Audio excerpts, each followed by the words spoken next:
Hi, I just want to thank you for tuning in to my video blog.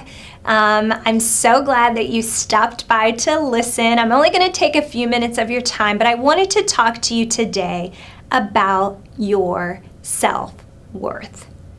You know, a lot of times we go through things in our lives, kind of starts when we're a kid. And those situations and circumstances and people in our lives kind of determine our worth, don't they? I was abandoned as a baby in the hospital. My mother gave birth to me and then she left me at the hospital. And growing up knowing that kind of does something to your self-worth. Kind of does something to you on the inside. Kind of makes you not feel so great and so worthy of love and worthy of acceptance. I also remember being on the playground as, I don't know, third, fourth grader. We'd go out for recess and we'd play a game of kickball, and they would split,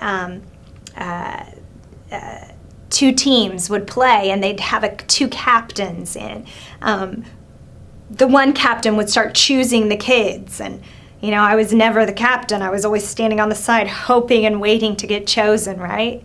And I was always the last one.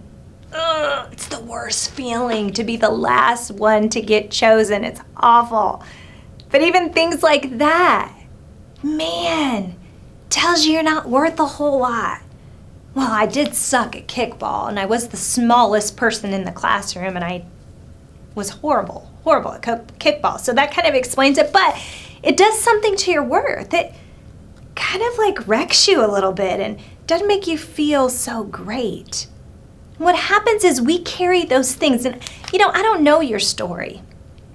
I don't know what happened to you as a child or what happened to you in your teenage years. Maybe it was a boyfriend who cheated on you, or maybe you're an adult and you're married and you just found out that your husband is having an affair, or maybe somebody walked out on you, or parents gave you up as well, or there was a divorce and maybe a mom or a dad walked out on you. I don't know what your story is. But what I do know is those situations and circumstances impact what we believe our worth is. And so I brought this dollar, and this dollar is pretty beat up. It's pretty wrinkled. Gosh, it's so faded. It's got a couple rips on it. I don't know where this dollar's been. You know, it could have been used to buy bubble gum. Could have been used to buy drugs. I mean, you'd have to put a whole lot more with it, but it could have been used for good. It could have been used for bad. But I do know it's pretty beat up and it's pretty faded.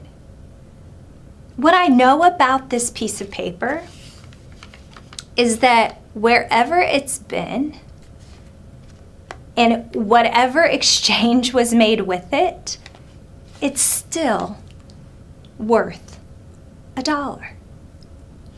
Its value has never changed. Its value is still the same.